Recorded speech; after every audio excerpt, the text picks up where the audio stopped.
If a shifty local tells you that you're not safe in their town, you get the hell out of town. A Los Angeles couple, Nora and Alec, find themselves lost while driving through the countryside. They come across a way station and pull over, however, they find it closed. Nora, wanting to find a bathroom, goes to check the back and finds the remains of a camp where she finds a discarded wallet and cell phone. Tossing the items aside, she relieves herself only a couple of feet from where a human skull is seen hidden in the tall grass. Back in the car, Nora talks to Alec about the abandoned camp behind the way station, noting the things that were left behind. Alec isn't too worried about the discovery, as he is more concerned that the car is running low on gas. Finding a diner along the way, the two enter for a meal. Alec notices that a male patron is staring at them and the two decide to leave. Just as Nora goes to the door, the man tells her she is not safe here.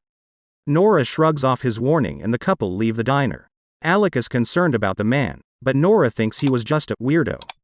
Stopping at a gas station to fill the car, Alec asks the cashier for a place to lodge and is directed to some rental cabins up the road. Finding a rustic cabin, Nora is creeped out by the place and initially thinks it to be empty. They are shocked by the appearance of the crooked-faced landlord. The landlord kindly greets them and, hearing that they are looking for a room, guides them to a cabin. He and Alec enter into a conversation, though Nora finds the man disturbing and cuts the dialogue short. Alec is put off by Nora's divisiveness towards their host, yet his companion feels something is off about him. Unbeknownst to the couple, the top bunk bed of the room is bloodstained.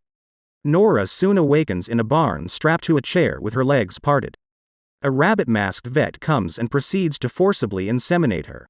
Back in her cage, Nora is pulled on a cart and sees other masked men and women doing various chores. She even spots one butchering a male corpse. Taken to a barn, she is locked in a stable. Nora discovers another captive next to her stall, a woman who is being milked by a machine, and asks what is going on, only to be answered that she doesn't want to know and that there is no way out. The woman explains that the people who run the place spied on her and Alec at the rest stop they had passed. The woman reveals that she has been held at the farm for 2 years and was bred to the point where she can't get pregnant anymore and is relieved that it will soon be over. Hearing another crying voice, the woman explains it to be Ashley, another 2-year-old captive. Nora tries to give support to Ashley, stating that they will escape. Ashley states that escape is impossible as they always find them. In the male barn, Nora hides behind a wall just as Andrew and the landlord come in. One of the male captives sees her and silently attempts to tell her to hide.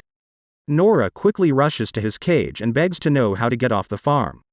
The man with great hesitation tells her about a bus the farmhands use to transport their catch and the location of the keys. Nora makes her way to a lot where several cars are parked. One of the masked people has his back turned to her and she takes the opportunity to bash his head with a hammer. 3 masked people spot and rush after her.